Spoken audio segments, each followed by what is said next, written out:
আসসালামু আলাইকুম প্রিয় ভাই ও বন্ধুগণ, আজকের এই ভিডিওটি ব্ল্যাক ডায়মন্ড ভিডিও।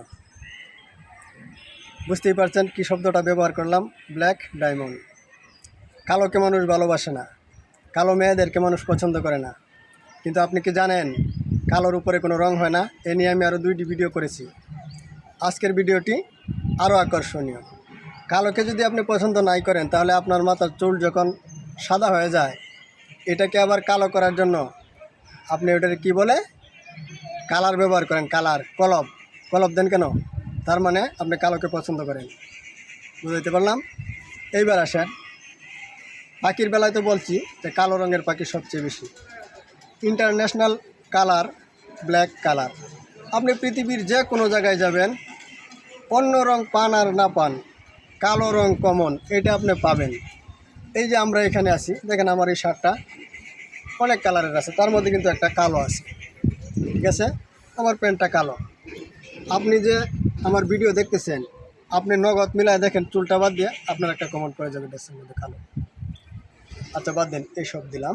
এইবার আসেন, কালো, আপনার চোখ কি কালো? এই কালোকে নিয়ে অনেক গান রচনা করছে কবিরা, সাহিত্যিকরা, শিল্পীরা। কাজল কালো চোখ, কি চমৎকার গান, একটি ভাইরাল গান, কাজল কালো চোখ। এটাও বাদ দেন। এবার আসেন আসল কাজের বেলা। আপনি শুনলে এই কথাটি অবাক হয়ে যাবেন যে আমরা যে কালোকে অবহেলা করি, অপছন্দ করি, কিন্তু আমি কালোকে অপছন্দ করলে কি হবে? আপনাকে, আমাকে, আমরা যারা সারা বিশ্বের মুসলিম উম্মাহ আছি, তারা যখন হজে যায়, হজে গিয়ে কিন্তু একটা পাথরকে আমরা স্পর্শ করতে চাই। অনেকেই ভাগ্যগুণে ওইটা স্পর্শ করতে পারে, আবার পারে না। আরবিতে ওইটাকে বলা হয় হাজারে আসওয়াদ, বাংলায় হলো কালো পাথর। অর্থাৎ কাবা শরীফে সংরক্ষিত যে পাথরটা আছে, সম্মানিত যে পাথরটা আছে, যেটাকে মুসলিমরা স্পর্শ করতে চায়, ওইটা হলো কালো। তাহলে কালোকে যদি আল্লাহ পাক এত মর্যাদা দিয়ে থাকে, আমি এই কালোকে অবহেলা করি কেন? এটার কারণ আমি খুঁজে পাই না। আপনার জানা আছে?